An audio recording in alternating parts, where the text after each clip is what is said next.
Ryan! Kung isa ka sa nag-iisip na bumili ng electrified vehicles dito sa Pilipinas, malamang nag-research ka at puro ganito mga nakita mo online. Don't buy electric vehicles, don't buy hybrids, don't buy plug-in. Puro na lang negative. At gusto mo malaman ano ba talaga ang totoo para sa sitwasyon mo dito sa Pilipinas. Etong episode ang para sa'yo. Pag-uusapan natin ang mild hybrid, full EV, at plug-in hybrid in that specific order. Mamaya, malalaman mo bakit ganyan ang order of discussion natin. Alam ko, sa dami ng klase ng technology na meron ngayon, malamang isa ka sa nahilo-hilo na pag mix and match o kaya isip mo ay pare-parehas na lang sila lahat. At sa episode na to, more or less, mas maliliwanagan ka.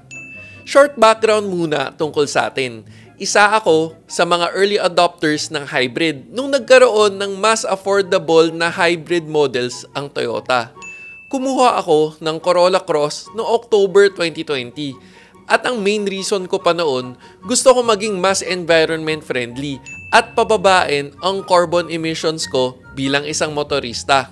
Wala pang Evida law noon. Hindi pa pinagkahaguluhan ang mga hybrids at EVs noon. Paano ba naman? Dahil sa Evida, coding exempted ka hanggang 2030.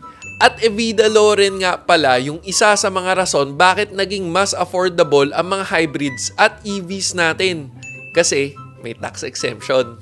Nung naging content creator ako noong 2021, sabi nila, hindi ka pwede maging automotive content creator kung wala kang car reviews. E di inuna ko, ni-review at shinare ang experience ko sa Corolla Cross Hybrid.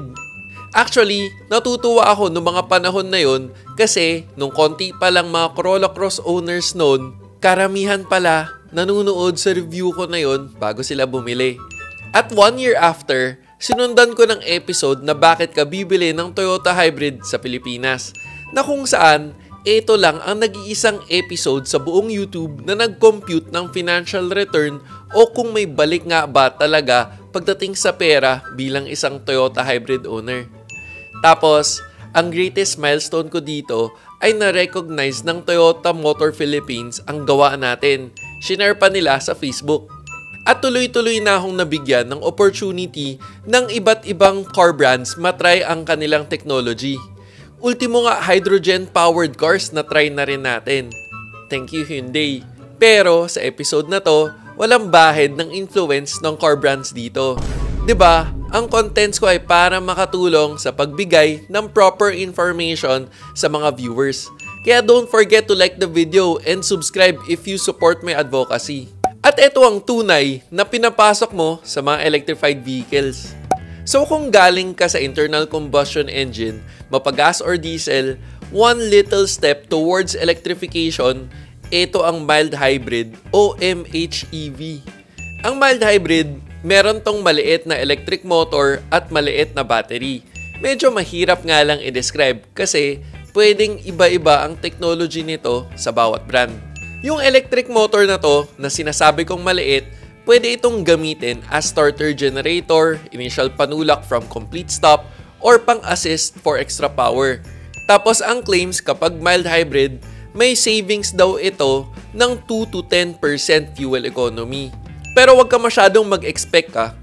Kung ang sasakyan mo na currently 7 kilometers per liter ang konsumo, 7.7 kilometers per liter ang bagsak mo kapag mild hybrid or even less.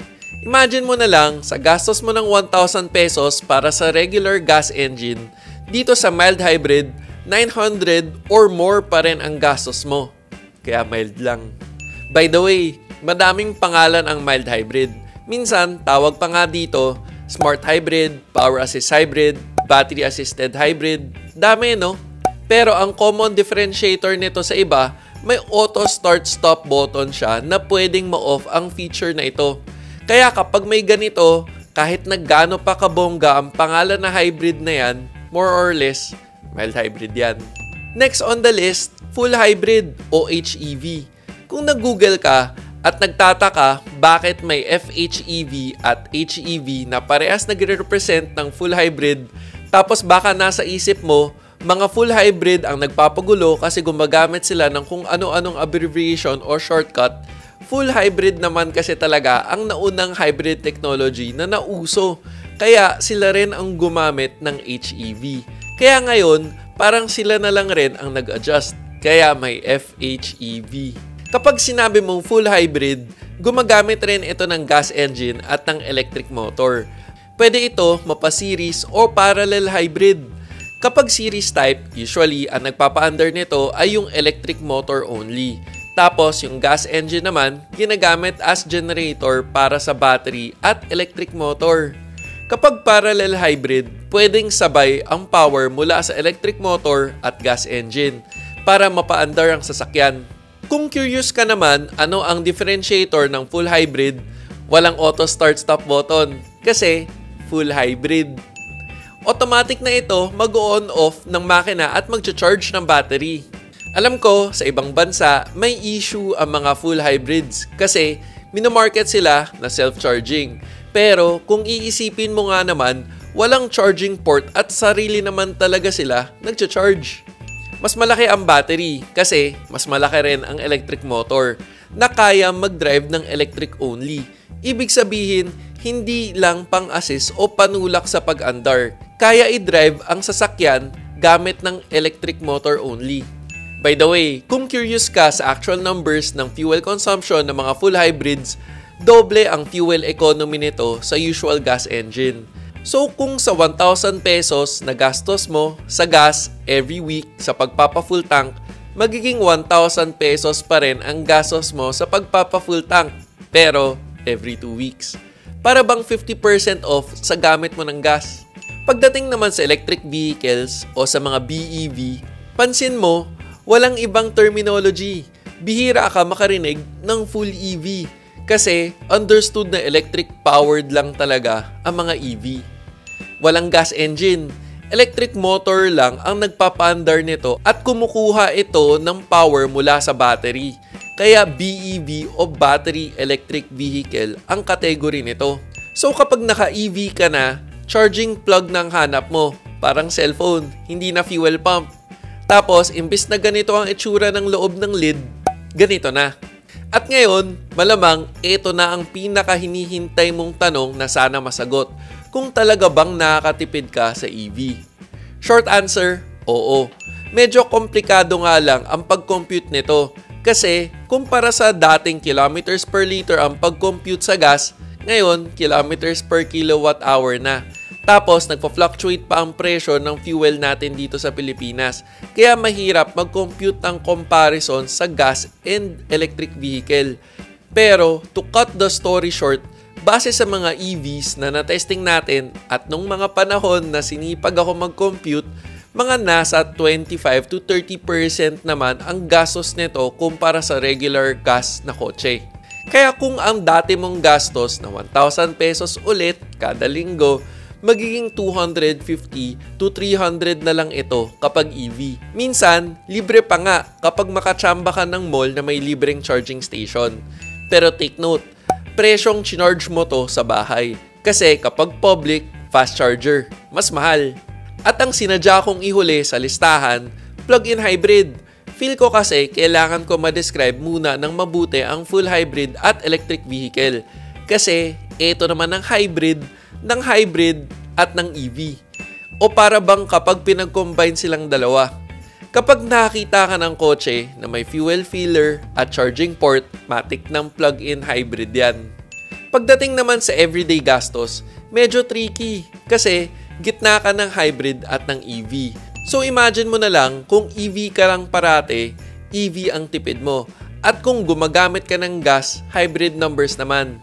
Pero take note, hindi as efficient ng EV at ng hybrid ang numbers. So kung gagayahin natin, ang reference natin sa 1,000 pesos na gastos, more or less nasa 400 pesos ang gastos mo dito. At para sa summary, lahat ng types ng electrified vehicles may regenerative braking. Iba-iba ang sizes ng battery bawat type ng electrified vehicle. Siyempre, pinakamaliit ang mild hybrid. Sumunod, full hybrid, tapos plug-in hybrid. At ang pinakamalaki naman, ang mga BEV. Pagdating naman sa vehicle anatomy, lahat ng hybrids may fuel engine, inverter, converter, electric motor at battery. Iba-iba lang ang sizes at ang special sa plug-in hybrid ay may charging port na parang EV. Ang EVs naman parang ganun rin, minus lang ng gas engine.